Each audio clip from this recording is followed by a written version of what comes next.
Welcome back to the Metal Exchange, episode 127. Justin and Chris back with you for another one. This week's, we hit Faith No More's The Real Thing, going back to 1989. Something I never really thought we would talk about just because it wasn't on my radar very much. But then inspiration comes from the damnedest of places. How are you, my friend? I am oftentimes inspired when I'm at fast food restaurants, so I get it. It sometimes it just hits you at the right spot at the right time. God, man, I got to be honest with you. I could not keep up with the amount of new singles that have dropped over the last week or so. I'm sure we'll mention some of them, discuss some of them as well. But I think everyone is gearing up for 2023 and all the releases that are coming out in the first quarter or even the first 2 quarters of 2023, and it's just coming out fast and furiously.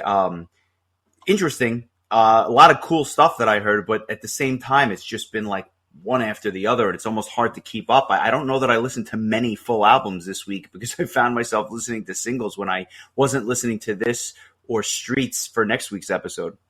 Yeah, a lot of stuff from bands that we didn't really hear from in 2022 or kind of sneaking in on the back end of the year, getting ready for next year. I know we've mentioned, Beyond the Black and Ad Infinitum. And there was a third band I was excited about, has an album coming out early next year that I'm blanking on. Oh, Delain. And now it seems like, I guess I'll just start off. Haken's got a new single, The Alphabet of Me, which I'm literally listening to right now for the first time, and brought to our attention by Dave in the Metal Exchanges group. It was not a heavy song, but still, it's Haken. It's it kind of was that almost leprosy kind of. Leprosy probably isn't a great way to describe things. Leprous-like. Kind of really eerie, kind of slow intro, but then it kind of picks up with that proggy, that kind of I don't know, just kind of jammy, kind of proggy, kind of Haken style. It was good. They're a band I always tend to enjoy. A song I've not had a chance to hear yet because I literally found out about it this morning. Redemption has a new single called "I Am the Storm." I do not know if this is attached to a album that will be coming out next year because it was just released as a single. The Haken single is actually attached to an album called Fauna, which is going to be coming out next year. I haven't heard the Redemption song yet. I just turned it on just now just to give it a quick listen. I'll admit I'm a little less excited about Redemption since Ray Alder left. No disrespect to Tom England. I just love Ray Alder so much, and he, to me, was the voice of Redemption and obviously the voice of Fate's Warning. So it's weird for me with him not being in the band, but I'll still listen to it for sure. And I guess to cap off the trios, Twilight Force has a new album called At the Heart of Winter Vale coming out next year. And they there was already a single released called Twilight Force, and then they just dropped another one called Sunlight Night. So I'm looking forward to that. I feel like they're really hitting their stride now with Alessio Conti as their vocalist from Trick or Treat fame and Luca Turilli's Rhapsody. I feel like he kind of fit in like a glove with that band. It was a really good choice to replace their previous vocalist. It was a Christian something or other. So yeah, that's pretty much it. You had brought to my attention there's a new band called All My Shadows. That sounds a lot like another band we've heard.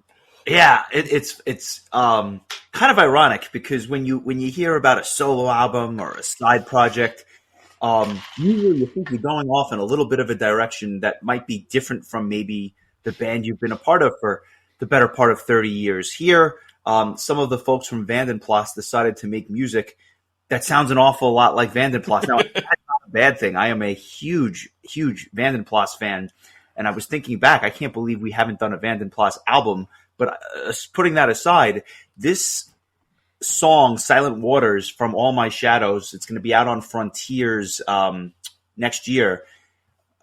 Features, like I said, Stefan Lill and Andy Kuntz from Vandenplas. And boy, if it doesn't sound like Vandenplas. It's very good. It just sounds like stuff that you've heard before. I'm curious. I'd love to know why they kind of broke off and are doing this little side piece when they probably could have used or formulated this song with some of the other guys from the band and put it on a Vandenplas release. But good stuff. Very, very, very, very good listen. That was one of the first things that caught my eye this week. Another was the first single that we've gotten from progressive metal band Ne Obliviscaris from Australia. I didn't even know that these guys were a band anymore, and then all of a sudden they dropped the single. And like only they do, when they drop a single, it's 12 and a half minutes. So lots to digest there. More of a double or a triple, if you will. It's if we're going back to the Five Guys reference, this is definitely a lot of meat on the bone here. No question about it. But it's good to have them back. And honestly, I thought it would be kind of interesting. A new Within Temptation single kind of came out. I don't know that I loved it. It was. I don't know. There was something about it. They're obviously going for a poppier sound on the Fire Within this new single. But if you are a fan of their most recent efforts, I think you're going to like this as well. If you are still longing for the days of Mother Earth Part 2, move on and move away fast. Yes, as Pat would say, keep longing. Yeah, exactly. But, good. Just nonetheless, lots of new stuff. I'm sure we'll speak about more of this stuff as the albums come out and whatnot, and I'm sure we'll talk about it as we get deeper into 2023 next year. I can tell you now, after listening to it for a couple of minutes, this new Redemption track is really good. So, really, that's one of the ones that I have not gotten to yet. So I look forward to it. Yeah, it's not really anything that you should, you wouldn't expect from them. But that's a good thing. So it actually kind of even reminds me of the newer Evergrey, where it's a little bit more upbeat and crunchy and a little less morose, if you will. I am eagerly awaiting your top 25 list just to see if an Evergrey album cracks the top 25. I think I've been more excited to know about that than anything else. I'll say this: if I can get my list up to 50, there's a pretty good chance you're going to see it. If it's 25, which it very well may be, because I'm having a hard time with the glut of 7 and 7.5s that came out this year, it might be borderline. So we'll see. I'm still working my way through. It's unbelievable. I feel like, I don't know why, but I feel like there was more. I think I got more albums this year than last year, but last year I feel like the quality was a bit higher. So I agree. It's gonna be a slog for the both of us in that respect. But give it another listen. Maybe it cracks 25, 24. I'm curious to see if it makes the list at the end of the day. If not, sounds like it could be an honorable mention. Yeah, I will say that it's probably my favorite Evergrey album thus far. I just feel like, oddly enough, each album grabs me a little bit more than the last one, and I think it's just because there seems to be just more energy in their songs, and that's what I'm looking for. Is just it's hard to get me on board with the kind of dreary prog, which I think that they kind of leaned towards in the earlier years. Did you have a chance to check out the new Catatonia single? Because speaking of something that's slightly different from a band that's not very upbeat, I thought it was an interesting listen. I remember mentioning it to you last week. I don't know if you had a chance to listen to it. I'm putting it on right now just to jog my memory. I don't think I've listened to it yet, but I could already tell that it's something that's going to be. Like I said, I really like the previous single. This new one, Austerity.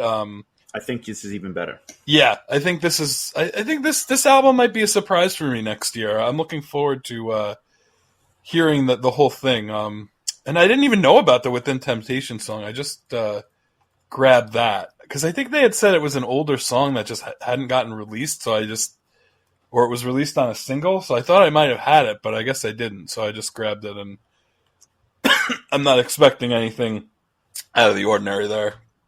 Yeah, it's it's definitely worthy of a listen.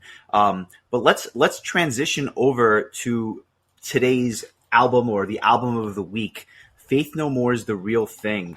And as I said, inspiration comes from weird places. I heard this over lunch, and I said to myself, this would be an interesting album to talk about, because it's a band that has, to this day, has heavy airplay for a couple of their songs, but a lot of their material is kind of off the beaten path and blending of genres. I'm not going to reinvent the wheel here. I'm actually going to read something from Wikipedia just because I think it hits the nail on the head so well. This band is basically combining, quote, thrash metal, funk, hip hop, rap metal, prog rock, synth pop, carousel music, and hard rock, along with what has been described as a black sense of humor. I couldn't describe it any better myself. I think they've hit all the nails on the head here. Other than like a couple of songs, did you have any familiarity with this band? No, everything after the first two tracks was like brand new to me, honestly. Believe it or not, the first song that I was aware of was the first song on the album, From Out of Nowhere, and that was, man, I'll tell you what, I know we bring up Slip Disc every now and again, which was our local, import CD store that we would go to. They used to have these things called physical stores, brick and mortar, mom and pop kind of deals. And you'd walk into the store and you'd buy these things called compact discs. And you would actually put them into a machine that would play them. It was physical media in a physical store. Yourself. In a physical world. It was wild. Hard to believe it was only 8 years ago. Oh, wait. No, I'm sorry. The 90s was over 22 years ago. So, anyway, now that we feel old and crusty, I think we probably have mentioned this before, but I remember buying the Halloween single for Lay All Your Love on Me in anticipation of the Metal Jukebox album. It was the first time I think I ever bought a Japanese imported single, and it was like $15 for 3 songs. And so it was Lay All Your Love on Me was the main track, which was an ABBA cover. Then there was a cover of From Out of Nowhere by Faith No More, and then the one song that didn't make it onto the main album was a cover of the Beatles, Something, or is that right? Something by the song written by George Harrison. I believe that's right. Yeah. Yeah. So I used to bring this CD with me, this single, on the bus to school every morning, and it was great because I just listened to the 2 songs and then you'd be there because I took a bus to school 10 minutes away. And I just remember listening to the From Out of Nowhere cover by Halloween. I liked it, I think, even more than the ABBA cover. I think it really fit Halloween's style to do a cover of Faith No More, and that was it. I actually didn't hear Epic until I was in college. I think Knops actually brought it to my attention. It just completely passed me by. I don't know how. And Knops would always rave about it, and then like we listened to it so many times via Power Hour that I think it just became. It was almost like I'd known it the whole time, but in reality, like I really hadn't listened to it, and it really wasn't aware of it until I was in college, which was after the 90s had ended. I definitely remember hearing Epic on the radio, even going back to like alt-rock radio in the 90s. I do remember that one song. And I guess I had heard From Out of Nowhere as well, because I remember knowing that song when Halloween did the cover. I knew those first 2 tracks. And I didn't think I knew anything else by the band, and I just thought it would be an interesting conversation because they just blend so many styles together that they have been an influence for so many bands that have come after. And I also hear a lot of sounds of some of the contemporary bands that were around, in the late 80s when they were doing this thing. The band actually goes back to 1979, which is just absolutely bananas. But like they had been around for 10 years when their second album came out. and I just thought it would make for an interesting discussion. This album kind of served as a bit of a change for the band because they had lineup changes after that, their prior release. Just to kind of go through it, it was longtime drummer Mike Borden on drums, Bill Gould on bass guitar. They've been with the band since the beginning. It was Roddy Bottum on keyboards, and the keys really do play a prominent part of the music here. It was James Martin on guitars, and the incomparable Mike Patton on vocals, who is truly, I think, one of a kind and an underrated legend, I think, at least based on what I was hearing on this disc, because this is some incredible stuff here. Did you know that Mike Borden drummed with Ozzy? I had no idea. Yeah. That's interesting. So, no, I had no idea. Now we can actually connect metal to this album. We're all set. We can go. It's interesting. They're a band that still gets talked about today. And it's funny because when we posted somewhere that we were going to talk about this album, we actually had a request for Mike Patton's former band, Mr. Bungle, which apparently, and I still have not heard it, but apparently it's even more offbeat and a little more eclectic than this, which is saying something given what this is. Yeah, that would be definitely saying something for sure. I was just kind of I'm just like looking through the band members and seeing if they had done anything else beyond Faith No More, and Jim Martin actually has a credit on Low Man's Lyric on Metallica's Reload and Tuesday's Gone on Metallica's Garage Inc. So again, like weird little connections to the metal world from this band. Who, well, I guess you can even argue that Faith No More is a metal band. I think they are. It's just they're more of like funk metal or something like that. I'll give you another one that I bet you didn't know. Courtney Love was their vocalist for about a year in the early 80s. Definitely didn't know that. Yeah, it's just some really like interesting stuff here. And on this album, they actually do a cover of Black Sabbath's War Pigs, which is actually a really good cover and kind of an interesting little sidebar considering the Ozzy connection. I guess it all comes full circle. Yeah, absolutely. I'm going to actually like kind of bury the lead here a little bit, and this album got rave reviews when it came out in 1989. Kerrang! Magazine actually had it as the #1 album of the year. So obviously the press kind of gravitated towards this, which is interesting because in '89, just off the top of my head, it could have been And Justice for All, but they went with this. And again, if I'm talking about kind of like a mainstream publication here, but it's a very, very interesting mix, as I said. And you're talking about an album that was actually nominated for a Grammy Award for Best Metal Performance for the album, and then Epic was nominated for a Best Hard Rock Performance just a couple of years later. So and they were both beaten out by Jethro Tull in a real upset. Exactly, along with every other metal band. Before we kind of get into the tracks, I'm kind of curious to ask you: Did you find that the beginning two tracks were a lot easier to digest than some of the stuff on the back end of this album, or was it a kind of an easy listen for you all the way through? Because every track is so separate and distinct, I think, from the tracks that precede it and come after it. It was an interesting listen, to say the least. Yeah, I mean, it's always easier when you know the songs as well as those first two, but I would say that the rest of the album was not a slog at all. Like, it was really fascinating just because every song just really did have its own kind of flavor. It was almost like listening to different bands. There, I can't wait to like compare one of the songs to something we've talked about recently, but I'll wait till we talk about it. But I really, just in more of a general term, one of the things I really liked about this band in general is how prominent the keyboards are, where a band that they got compared to a lot was Red Hot Chili Peppers, and I'm sure we'll talk more about that.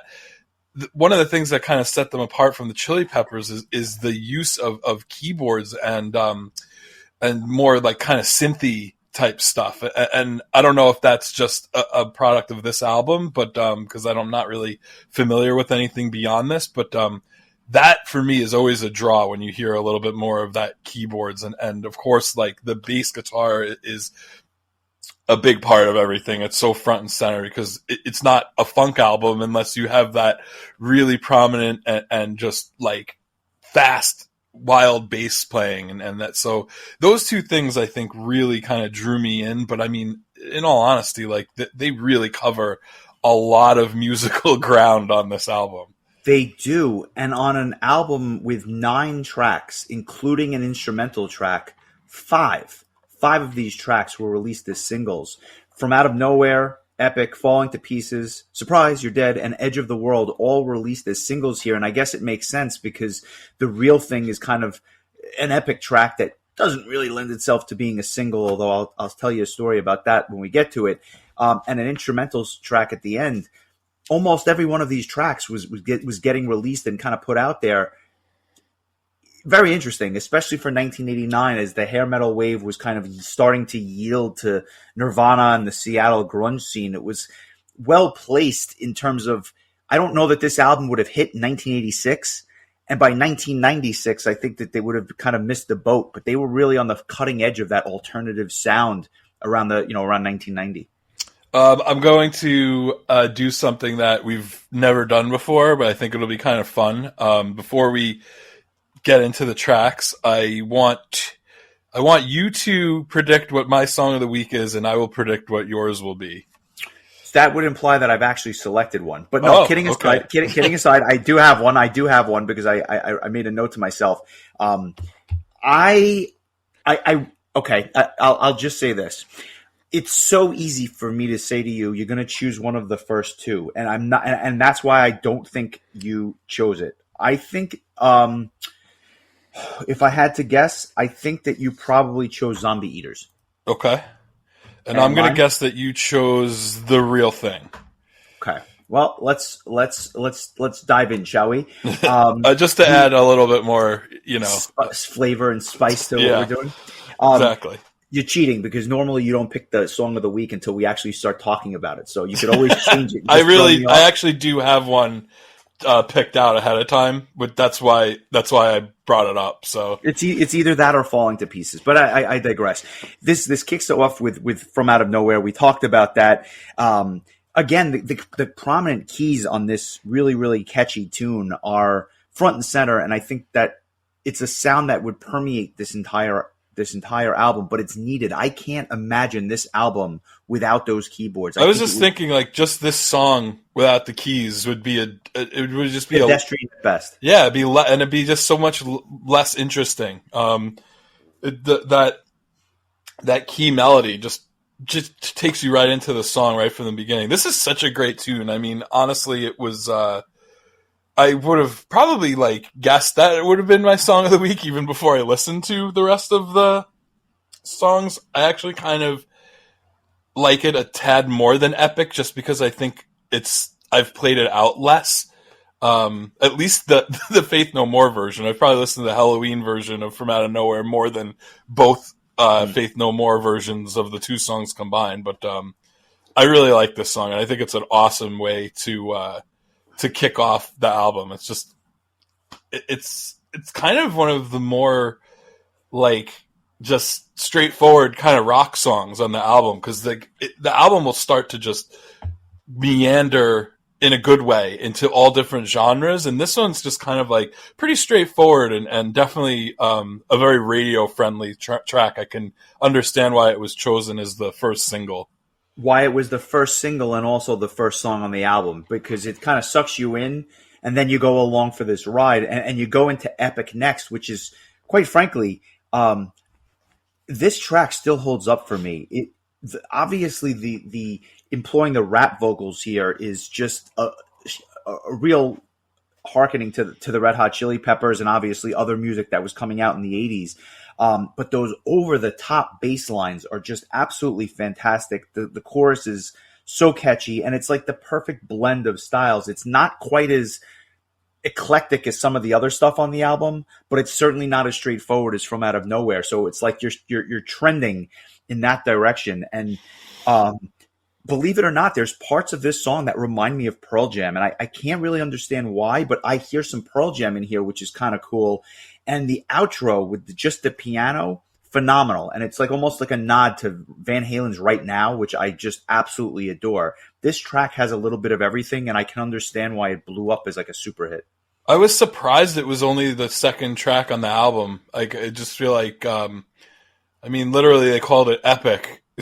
You know, it kind of, I think it would have made for a really good last song. But I mean, yeah, this is, again, I could totally understand why this was chosen as a single. It's a great music video. There was a whole controversy that Mike Patton dancing around with his shirt off. Apparently Anthony Kiedis thought that he was trying to rip him off. And I think Mike Patton did an interview and just said, like, yeah, I guess if dancing with your shirt off is, you know, copyrighted to Anthony Kiedis, then yes, I was ripping him off. Otherwise, I don't think. I mean, I can't imagine two vocalists that are more different. For bands that have such similarities in many ways. I mean, Patton reminds me almost more of like Andy Wood from Mother Love Bone, and which that album probably would have come out right around the same time.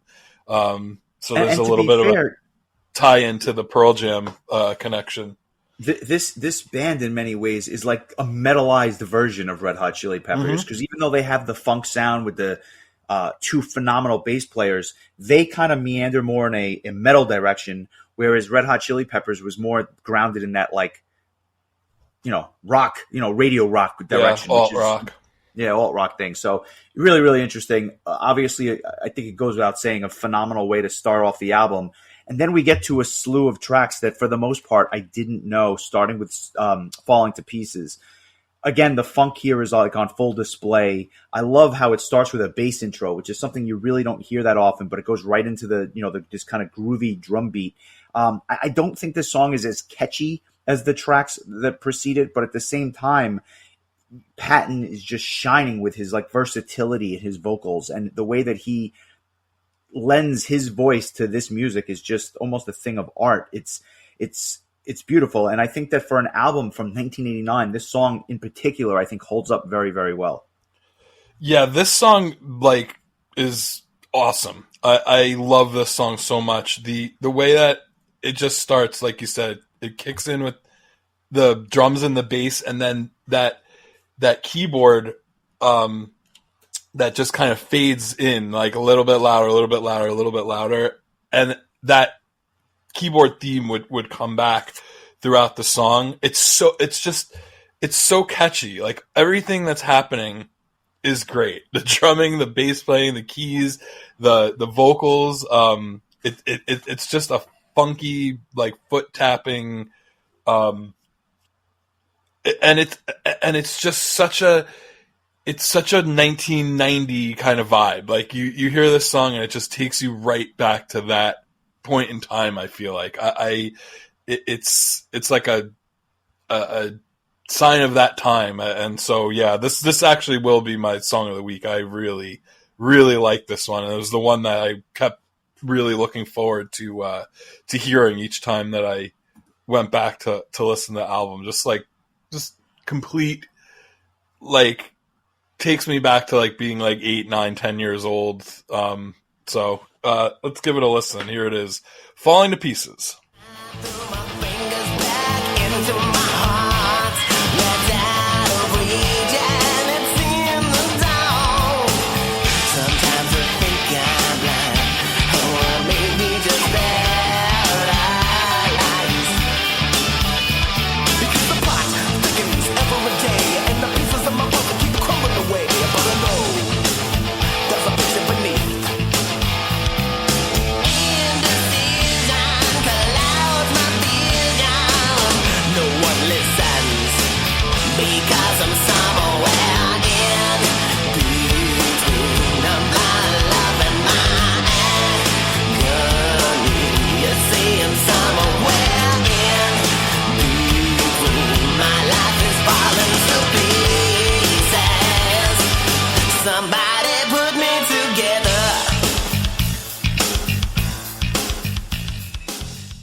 It was an excellent choice, and I guess I cheated when I picked two songs for you or kind of guessed two songs. I won't do that going forward, but I had a feeling it was one of the two. And I got to be honest, my preference of the two is definitely this one. So good choice. I look forward to listening to it again next week when we have it on our page. In sharp contrast in many ways to Surprise You're Dead, the fourth track, this is a very heavy song with a really heavy riff. And this one, I don't know if there's any influence there, but I hear like Strapping Young Lad. And I almost wonder if Devin Townsend heard this song. Even the name sounds like something Strapping Young Lad would have put out. And a touch of Freak Kitchen as well. Like this, there's a lot going on here. It's a really short track. I think that's a good thing. You're in, you're out. And I just love how about a minute and a half into the song is that it starts to actually pick up speed. It's a well-written song, and it makes sense in a number of ways because during the release of this album, this band was touring with bands all over the map. Check this out. Like during the touring cycle for this album, Faith No More had toured with Metallica, Billy Idol, Soundgarden, Voivod, Sacred Reich, Forbidden, Primus, Babes in Toyland, and Poison. I mean, you want to talk about a motley crew of bands. How about that for a festival? Yeah, there you go. I love it.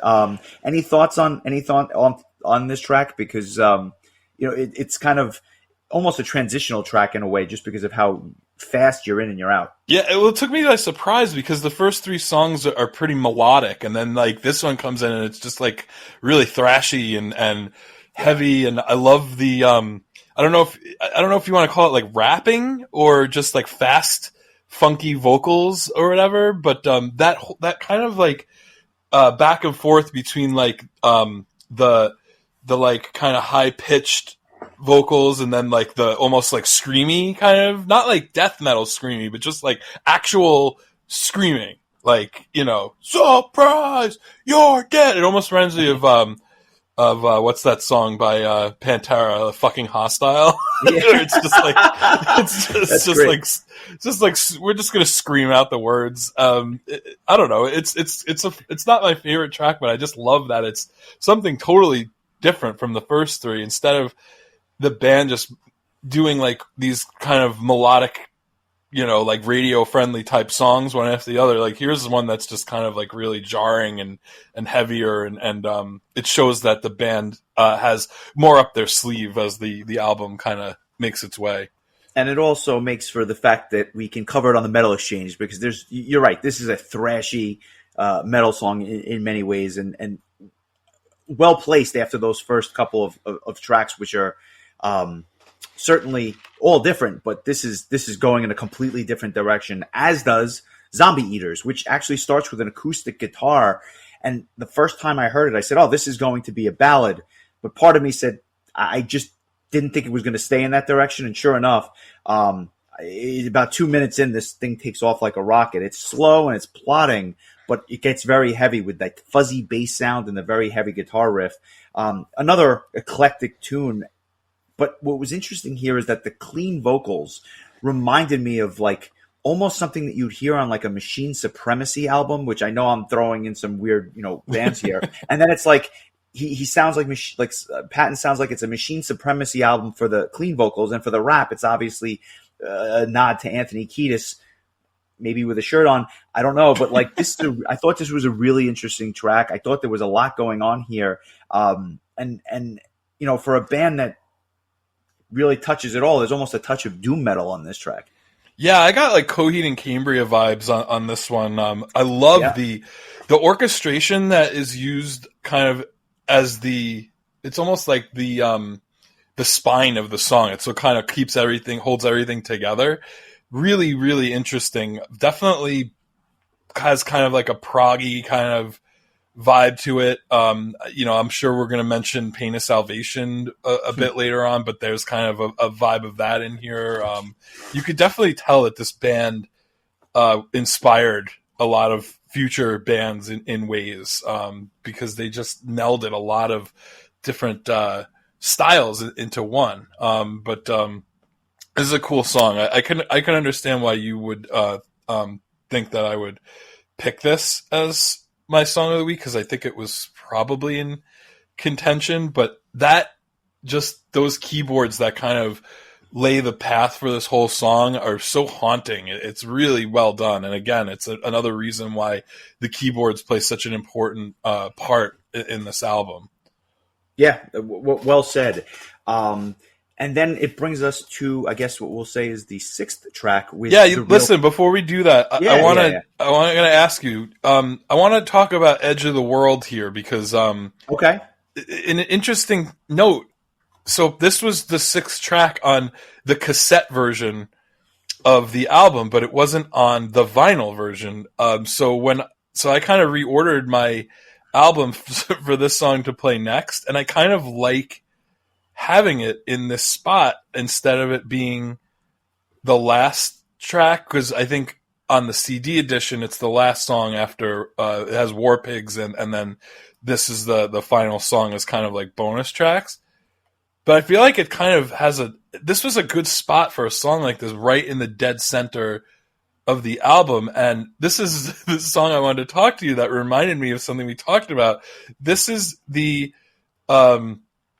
prequel to the Slow Love Slow by Nightwish that we talked about last week. How funny is that? You could just picture Mike Patton sitting on a stool, like it's such a, like, this is like a really, I think, ballsy song for a band like this to do a song like this just bluesy kind of like, 20s jazz bar kind of song. But it made me think of Slow Love Slow, what we talked about last week with Nightwish. Just a cool song. I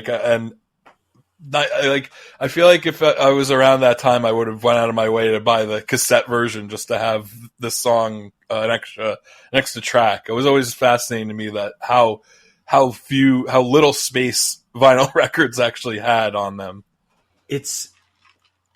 I don't think that we do it justice by having it the end after War Pigs. I think that they should have kept it in its original intended spot. And then if you want to have War Pigs as a bonus track at the end, I can totally get on board with that. But it gets lost after that, or at the very least, flip the two and make it the track that precedes War Pigs as the bonus track, just because I don't think it's particularly well placed and buried at the end of the album. But yeah, your points are well taken. This is a trippy little track, and I do like it. I wish I would have listened to it more because I think I focused more on the album proper, but I agree with everything you said. Yeah, I think, and also, like, if you're listening to it as a full album and not like a side A, side B situation, I think that it's a great palate cleanser for the second half of the album. It's just kind of, I don't know, I think it just makes for a good, like, nice reset. Yeah, just kind of chill out, like smoke a doobie and then get ready for the rest of the album. Well, get ready for what can only be described as like the real epic, no pun intended, track on this thing. 8 minutes and 13 seconds with The Real Thing. You said it was going to be my song of the week. You happen to be right, but I want to preface this by saying I gave you a little hint, and I said to you, I listened to this track this week, and it reminded me of something so much that I was almost depressed because I love Pain of Salvation. I think those first 4 Pain of Salvation albums are gold. And one of my absolute favorite songs is Beyond the Pale, the last track on Remedy Lane, which almost sounds verbatim about 30 seconds of this song from about the 6-minute mark on. But it's being that this was first, I had to make it my song of the week. And this is a really interesting thing for a number of reasons. And we'll listen to it in a second. But number one, I've heard this track before. I don't know when, I don't know where. It was on Remedy Lane. Yeah, well, there you go. Maybe that's why. But I had heard this actual track, and I don't know if I heard it on the radio because I can't imagine that they would have played this on the radio. But I was familiar with this track. I just didn't know it nearly as well as the other stuff. But this thing is great. Let's take a listen, and I'll say a few more words about it. I may have to have you decide which minute we use because it's a meaty song. But there's a lot going on here. Yeah. Well, we'll have a post-production meeting, and you'll choose which minute we're about to hear. So here it is, The Real Thing, Justin's Song of the Week.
So check this out. Not only do I love the atmospheric keyboards and obviously this really interesting percussion sound that they have going on, but this track to me is almost a precursor to a lot of the metal that we're hearing today. And I don't just mean Pain of Salvation, but there are bits and pieces of a lot of different things that you can hear in today's metal world on this track.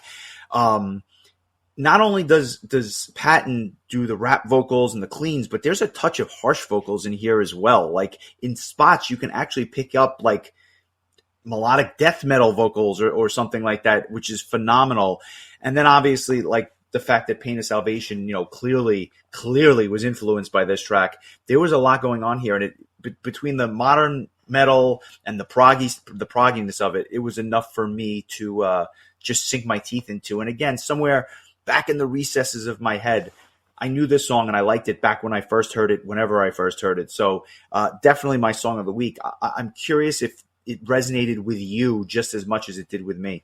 What would you call like the lyric part, where it's almost like talking lyrics, like where like talking vocals, spoken word? Yeah, but like kind of in a not really yelling, but like in a kind of like a staccato, kind of like in your face kind of way. And that really reminds me of Pain of Salvation. I feel like they definitely borrowed that style.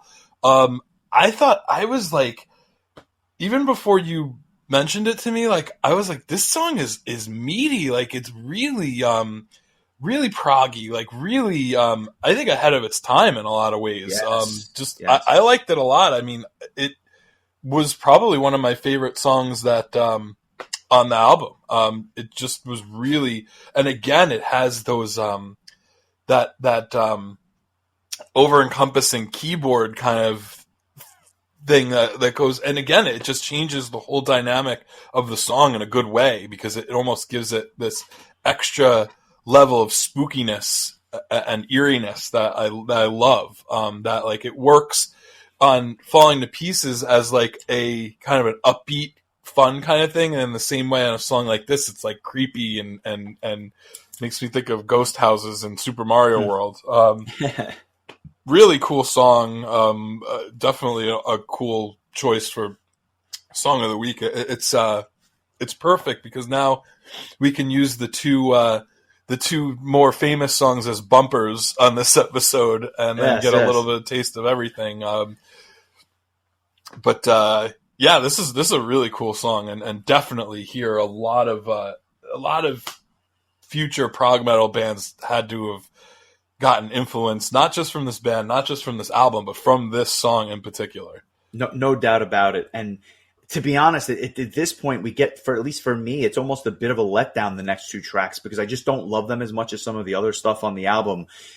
We start with Underwater Love, which is this quirky little number that, quite frankly, I think that if it had a bigger chorus, I think that it would have gotten more airplay, because it was not one of the singles, and I think it just lacked the hooks on that chorus that they kind of needed for radio play.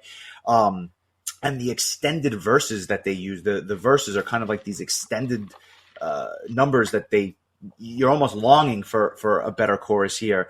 Not quite as epic as I would have liked. Well placed on the back end. I don't think this would have served well, coming after a song like Epic. But I did love the bass solo. I thought that was a real highlight. I just think that for my money, it was probably my least favorite track on the album. How did it fare for you? I liked it. I thought it was a good choice to follow The Real Thing, because it's like just this 8-minute kind of like darker kind of song.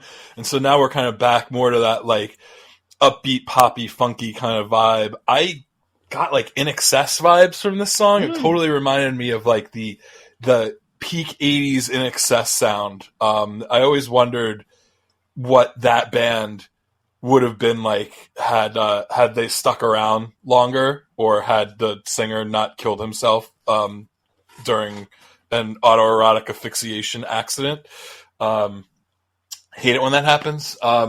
You learn something on the Metal Exchange every time. There you go. But that was a band that I would love to go back and listen to do one of their albums, just because I thought they were such a big part of the 80s like pop rock scene, and then just kind of disappeared, and now you know why.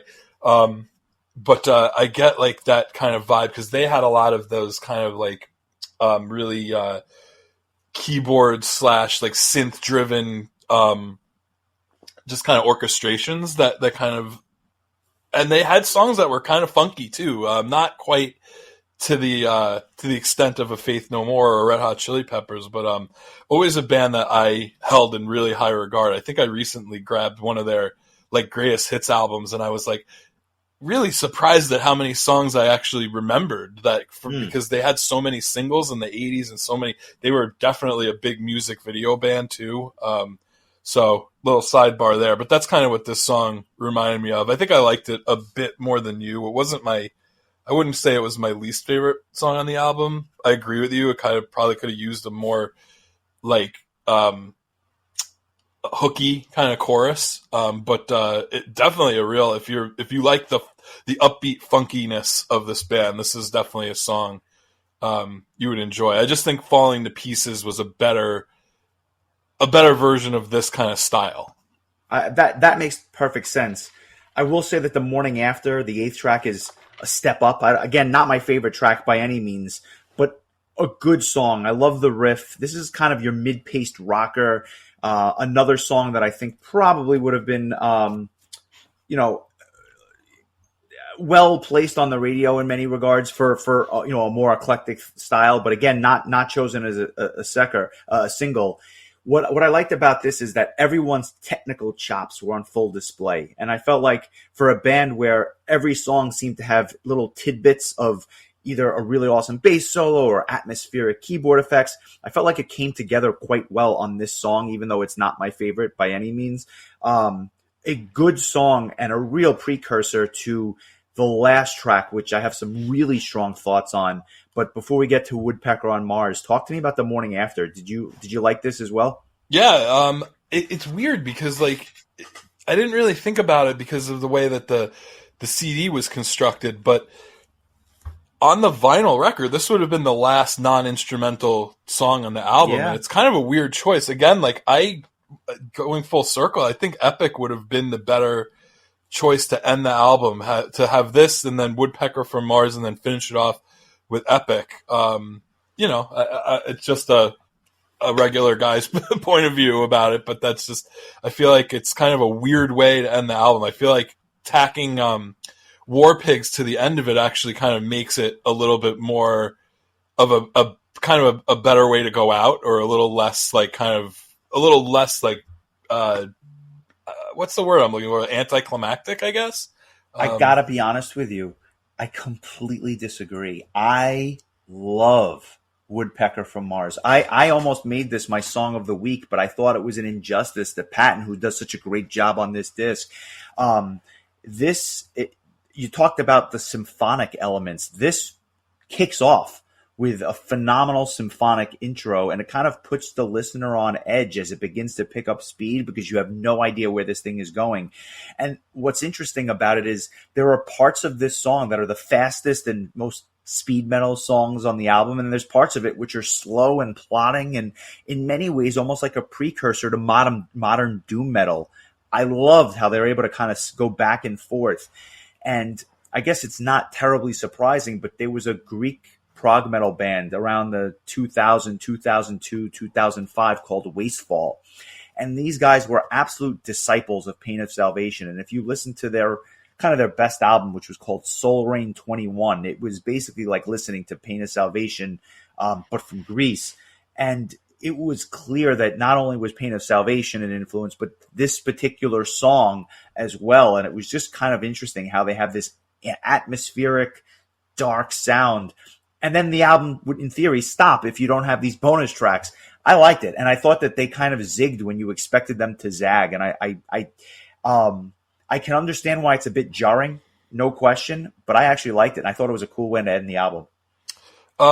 Funny story. One of the years that Pain of Salvation played in the Loft on one of the earlier days of Prog Power, we had offered, I had my car there because I'd driven down, and so I'd offered Milton, the promoter, to go to Publix and pick up some grocery items or whatever. And Caleb still jokes to this day that like we went and got yogurt for Daniel Gildenlow, and so I guess if we were shopping for Wastefall, we would have been getting Greek yogurt. So that's sorry, good. I like that was a long way to get to a punchline, but I like it. Couldn't resist. This is a really cool song, and it reminds me of like a Steve Vai or Joe Satriani song, but where all the instruments are being focused on, not just the guitar. It's just kind of like this wild ride. To me, it just makes, to me, the having a almost 6 minute instrumental as the last song on an album is just kind of weird. I feel like, I feel like it would have been better off with, again, agree to disagree. I think Epic would have been the right last song on here, but I agree with you that this is a very awesome song. I just think it's oddly placed, I guess. I'm with you. I, not to pat myself on the back, I'm not doing that, but I was very happy that I selected the album, because I would have never listened to it if I hadn't kind of forced myself to do a deep dive here. I'm curious, on a scale of 1 to 10. Do you want to talk about War Pigs, or? Oh, we alluded to it earlier. That's the only reason I kind of glossed over it. A really cool cover of a classic metal song. And obviously you mentioned the Ozzy connection. I guess it makes sense. I just thought it was well done, and I'm happy that I got to hear it. I thought it was a good cover. Yeah, this has always been one of my favorite Black Sabbath songs. So it's always fun hearing covers. There's a really, really cool cover of, I can't remember if I think it's actually it's the Foo Fighters and Zach Brown Band with Dave Grohl, some sort of combo of that. But Dave Grohl and Zach Brown do the vocals, and it's one of my favorite versions. But this is really cool just because Mike Patton has such unique vocals that it's kind of cool. It's almost hearing like a more, I don't know, because he kind of has like that nasally kind of sound that Ozzy has, but it's maybe a little like a higher octave. I don't know. But it's cool, and instrumentally, like, they do a really good job, because this is a pretty technical song, especially like in the solo portions of it, and it's a long song too. But I just thought it was really well done. So I didn't want to pass by without mentioning it. I'm glad you kind of brought it back. On a scale of 1 to 10, what are you giving this? It sounds to me like you really enjoyed it, which I'm happy about. Yeah, I this is one of those things where I love listening to something that I just didn't know, like knew a little bit and then learned a lot. I'm gonna give this a oh man, I'm having a hard time with this one. I'm gonna go give it an 8.125. Somewhere in between an 8 and an 8.25. I just thought it was really, really solid and enjoyable. It's not like my favorite genre of music in the world, but they do everything so well. There's no bad songs. It was definitely better than I thought it would be overall, and I'm really glad you went to Five Guys that day. I liked it too. I'm going to give it an 8. It was so good and so enjoyable that I actually need to check out more of their stuff, because I think that it opened up Pandora's box in a number of ways. I would have never expected me to give it that kind of a score, but I just enjoyed it, and I played the hell out of it this week, and it was all good. So I'm glad we got to listen to it. It was something a little bit different, a little bit offbeat, but still grounded in the same kind of stuff that we talk about most weeks on the podcast. So I thought it was a nice fit. Yeah, I think someone had mentioned that Angel Dust was also a very good album, which was the follow-up to this one, came out 3 years later. So that might be one to look at. I'm just seeing now there's another Metallica connection. So it says here that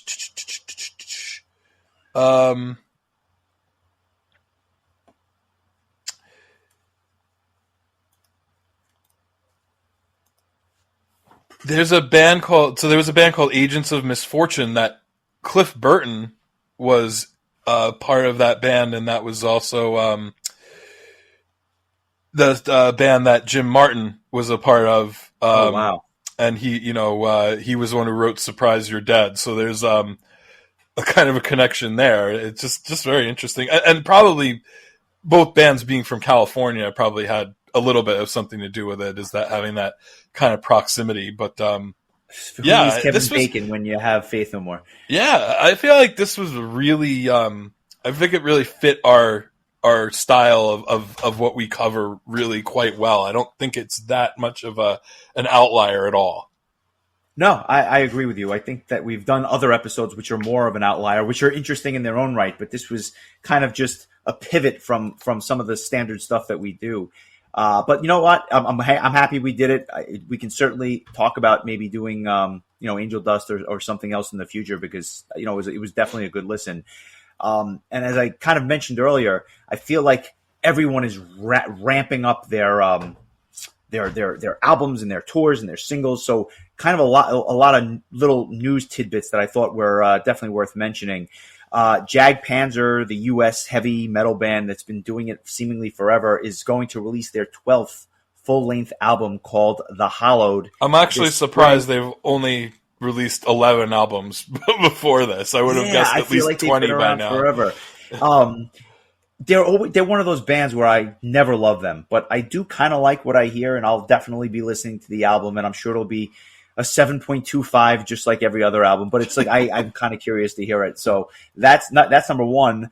Number two, Queensryche has announced a U.S. headlining tour on the heels of their most recent album, Digital Alliance. It's they starting in Orlando on March the 3rd. And then going way back down to Florida on April the 16th. I grabbed tickets for their Long Island show on April the 8th. I'm looking forward to that. They are always a good live band, so that should be fun. Awesome. Yeah, and then other tour news: Skid Row and Buck Cherry going out on tour in March, doing a U.S. run, and another band that we talked about in the archives, Overkill. You want to talk about a band with a lot of albums? They are coming out with their 20th. That's right, 20 released, and it's called Scorched. Date to be determined. 20 albums for Overkill. It's incredible. Yeah, who was it? Who requested the Overkill album that we did? Changed how I felt about Overkill. We had a number of requests for that band, ironically enough, but I think it was Chris that really was pushing for us to talk about that. Yeah, it was just a band I always kind of cast aside, and that album kind of made me look at them in a different light. So maybe I'll have to give their new album a listen when it comes out. No question. And so that's just a taste of some of the news from this week. It's going to be an interesting week. We'll talk about Streets next week, and then we've got some fun stuff planned for the new year as well. Oddly enough, I'm looking through some of my my metal news pages on Twitter, and of all the things, what did you say the name of Mike Patton's other band was called? Mr. Bungle. Apparently, let's see. 2 nights ago, the great and powerful Mr. Bungle returned to the stage at Chile's Teatro Coliseo after a lengthy hiatus kept them from melting people's faces off. Wow. So talk about timing. Originally performed on Halloween 2020, the concert features the 14-song set that Mr. Bungle played at the Eureka Main Library in Eureka, California, as well as a comedy set by the acerbic Neil Hamburger and special guest appearances by It's Always Sunny in Philadelphia's Glenn Howerton and more. So do you have any idea who's in this band? Because if this is wild. Are you ready for this? I'm ready for this. Mike Patton, Dave Lombardo from Slayer, Scott Ian from Anthrax. I mean, this is like an all-star group of musicians that are in this band. It's kind of crazy. I truly had no idea. Nor did I. Yeah. But I'm curious. But then for that to pop up just yesterday on Wild. So Amon Amarth has a new music video for a song called Odin Owns You All. And I can't think of a band that is more popular that I don't know a goddamn thing about. Other than Iron Maiden shirts, Amon Amarth shirts are probably the most common metal shirt that you will see anywhere. You can be at a supermarket in North Dakota, and somehow there'll be a guy in an Amon Amarth shirt. I do not know one song from this band. I do not know how they have just passed me by for so long, but I know nothing of this band. We should probably do an album by them at some point because I'm so derelict in my knowledge of this band. For a band that has that many random T-shirts, I don't know jack shit. It sounds to me like you just picked you just inadvertently picked an album for January at some point. I got to be honest with you. It may be request week at the Metal Exchange, and I may be the one requesting it on your behalf. But I am familiar with the band. I am not familiar with albums or anything like that, but I know what they sound like. So I'm one small step ahead of you. Another band going out on tour. Camelot announced a March-April 2023 European tour. You have to figure some amazing backup bands, by the way. The support acts are phenomenal. Did you see who was doing the support on that tour? I'm looking at it now. If these ads would go away. Looks like Elaine. I never know if I'm pronouncing that right. I say Elaine. Yeah, I think they're really underrated, and they are. League of Distortion, who I'm not familiar with.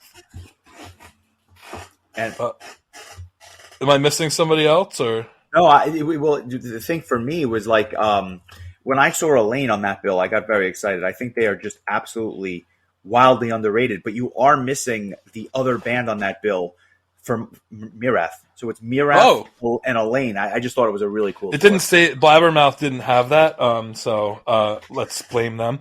I presume that they're headlining Prague Power in September. I presume there'll be a U.S. tour around that time. I think that's probably fair to say. Yeah, but the lead singer from Elaine, who I'm going to just make sure I don't screw up her name. But if Camelot needs some female vocals during their set, I think that she would do a hell of a job. So her name is Elaine is actually a shortened version of her full name, Madeline Lilystam, who she's like, I don't know if you follow her on social media, but like she has a Twitch channel and plays video games on Twitch, and she's like super cool. So I had no idea. Yeah, very very cool lady. I would love. I don't know if have they ever played in the U.S. I'd love to. Not that I'm aware of. Not that I'm aware of. Yeah, and then just, as we go, Led Zeppelin is celebrating the 15th anniversary of the O2 Arena reunion concert. So, that's you never know what tomorrow is going to bring. They got to cut the bullshit and do one last tour. I mean, I know that like maybe yesteryear passed them by, but the Who are still doing their thing. Yeah, come on, guys. the whole thing about like not wanting to play without. What was the drummer's name? John Bonham. Yeah, John Bonham. I get it. Like, you're being loyal. But they did it, right? Like the shows that you just they got mentioned. Dave Grohl would do this in a heartbeat. Just give Dave Grohl a call. Grohl, Mike Portnoy. I mean, like, there's a million guys that John Bonham's son. And they could charge $1,000 a ticket and it would sell out. Like, people in a heartbeat. I'm not suggesting that they do that, because then with the Ticketmaster fees, it'll be $3,000 a ticket. But boy, talk about like it'd be like the equivalent of if like 3 of the Beatles were still alive and they went on tour with like. There's a joke. I don't know if you ever seen the movie Shallow Hal, but there's a joke where what was it? She invites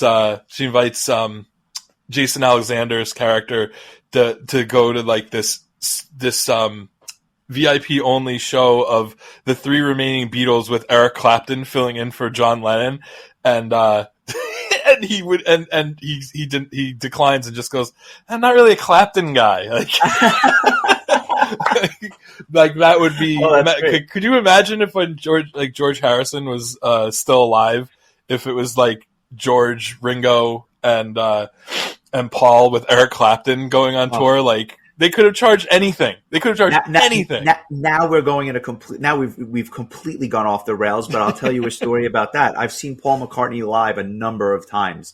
My mom is his number one fan, and would leave my family in a heartbeat for the opportunity to even grace his presence for 15 minutes. But I digress. At his shows, he talks about when the Beatles were doing the club thing, way back in yesteryear, there were always issues in terms of one thing or another. And Eric Clapton used to go watch them play in these clubs. So there is definitely a connection there, and I can totally see him filling in. But at this point, just blank check. I'm sure that they could just print money for that kind of a tour.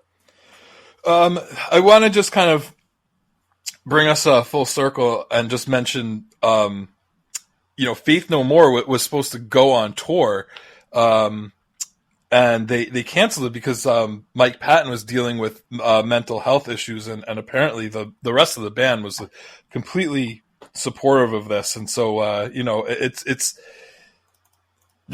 just after the pandemic, mental health is probably at an all-time low for certain people, and so it made me happy to hear that the band was being supportive of it and kind of letting him do his thing. But I'd go see them live if they after this experience. I feel like that would be a friggin' blast. Maybe have them and the Chili Peppers go on tour together and have the Masters of Funk tour. I love it. I'll be honest, I would see them too. I thought the album was that good that it would be something I would like to see, and I'd have to think it's even better live. I could see this music really lending itself to that. But let us run. We've gone a little long, and that's fantastic. But the reason I say that is I want to go listen to some Savatage, because you had mentioned that we're doing Streets next week. I know a lot of people are excited about that, and that'll lead us kind of as we get inch closer to Christmas and our year-end list, which is still a work in progress. Yeah, I mean, I'm ready to talk about Streets right now if you want. That album is forever downloaded into my brain.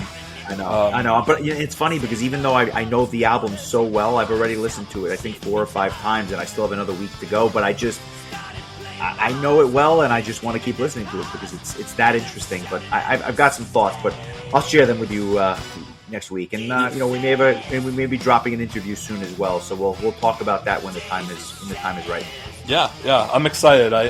This has been something I look forward to now every year, is to have a little chat about Savatage. I can't imagine this is going to be one of our shorter episodes, because that's just one of those, when it comes to Savatage and Halloween, you and me have no shortage of things to say. No shortage of things to say at all. I mean, Savatage was my first love in metal, and Halloween was my second, so you never forget your first or your second in this case. I like it. We'll catch you next week. Enjoy the week, bud, and I will talk to you soon. All right, take care, buddy.